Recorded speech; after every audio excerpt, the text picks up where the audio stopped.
In our recent investment outlook piece, we highlighted that the macro outlook supports risk assets, with healthy global economic growth and moderating inflation, allowing central banks to start cutting interest rates. The US economy appears headed for a soft landing. The labor market has lost momentum, but consumer spending remains healthy, supported by steady income gains. With inflation on a sustainable path to target, the Federal Reserve has started to cut rates by 50 basis points in September, and the dot plot projecting further easing ahead. This is supportive of US equities. The Eurozone economy is slow, but picking up. Unemployment rate is still high, but gradually declining in recent months.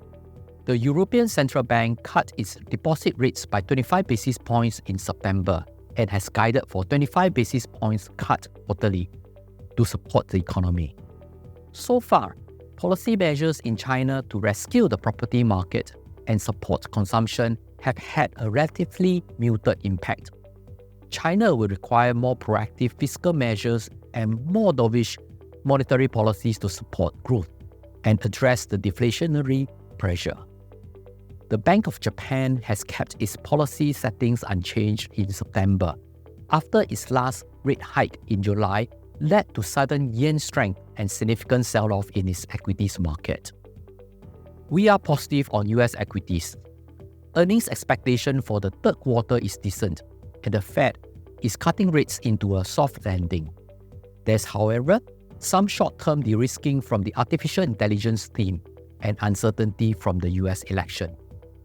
We are positive on Asia equities except for China equities, which lacks the necessary policy support to drive a market re-rating.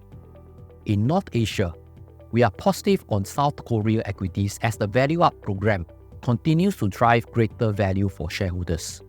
We are also positive on Korean defense contractor names that benefit from increasing defense budgets globally. Taiwan equities will continue to benefit from the growth potential of the artificial intelligence theme, but we will wait for better buying opportunities for India equities due to rich valuations. We are still positive on Japan equities despite greater volatility in recent months. The Bank of Japan surprised the market with a policy rate hike in July, which led to a sudden unwinding of the yen carry trade and a sell-off in the equities market. The Bank of Japan did calm the market subsequently by clarifying that they would not hike rates during financial market instability. Japan equities would likely be supported by ongoing corporate governance reforms and the return of inflation in Japan. We are also positive on ASEAN equities as they benefit from the US interest rate cuts. In Malaysia, we see opportunities in high-yield stocks, such as banks, and stocks that benefit from the development of the data center industry in Malaysia.